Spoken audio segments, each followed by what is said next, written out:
بیمارخانه مرکزی ناحیه وسه بعدی از نوسازی در این مؤسسه طبی برای گذراندن دوره تیرماه و زمستان شرایط‌های مساعد فراهم آورده شدند. همه حجره‌ها با همین طرز طریق گرم‌دهی فرش گرم‌دهنده گرم نگاه داشته می‌شوند.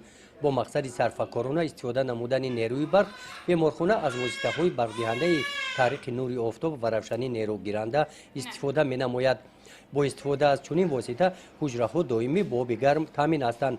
همین طور در سه آشانه حجره‌ها با گرمی تامین کرده می‌شوند.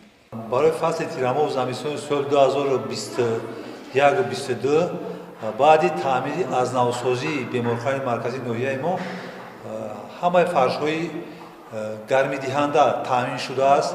در تیره‌ها همه شیشه پوش قریب که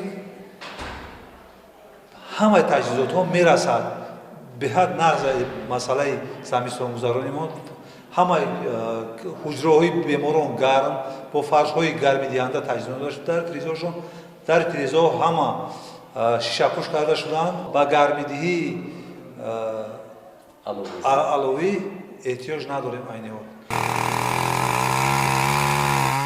در دیگر مؤسسه‌های تندرستی ناحیه وسه هم آمادگی‌ها برای گذراندن دوره تیرماه و زمستان در سطح خوب قرار دارند.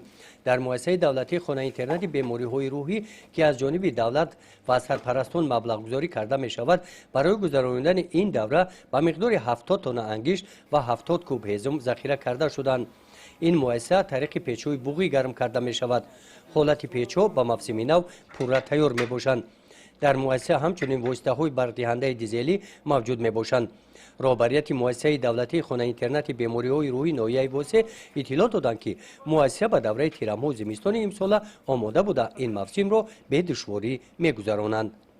گزارش خواجه نظریف خدای نظر ظهوروف از ناحیه وسه برای برنامه اطلاعاتی نوید.